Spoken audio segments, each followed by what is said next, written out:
গাজা ইস্যুতে গোপন পরিকল্পনা নিয়ে যুক্তরাষ্ট্র এবং ইসরায়েলের আলোচনা।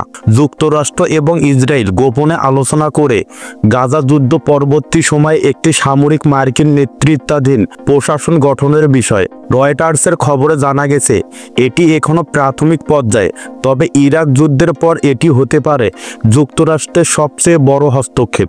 আলোচনার কেন্দ্রে রয়েছে এমন একটি পরিকল্পনা যেখানে একজন মার্কিন কর্মকর্তা গাজা পরিচালনার দায়িত্বে থাকবেন যতক্ষণ না গাজা নিরস্ত্রীকরণ সম্পূর্ণ হয় এবং একটি স্থিতিশীল ফিলিস্তিন প্রশাসন গড়ে ওঠে। এই মডেল অনেকটা 2003 সালের ইরাকের কোয়ালিশন প্রভিশনাল অথরিটিজের মতো।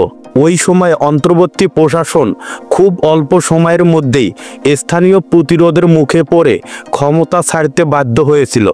প্রস্তাবনায় অন্যান্য দেশ এবং ফিলিস্তিনি টেকনোক্র্যাটদের অন্তর্ভুক্তির কথা থাকলেও হামাস এবং পশ্চিম তীরের কর্তৃপক্ষ থাকবে না। হামাস এই পরিকল্পনার তীব্র বিরোধিতা জানিয়ে বলেছে ফিলিস্তিনিরা নিজেরাই তাদের শাসক বেছে নেবে। ইসরায়েল এবং মার্কিন প্রশাসন এ বিষয়ে সরাসরি মন্তব্য না করলেও বিশ্লেষকরা বলছেন এ ধরনের পদক্ষেপ যুক্তরাষ্ট্রকে সংঘর্ষে আরও গভীরভাবে জড়িয়ে ফেলতে পারে।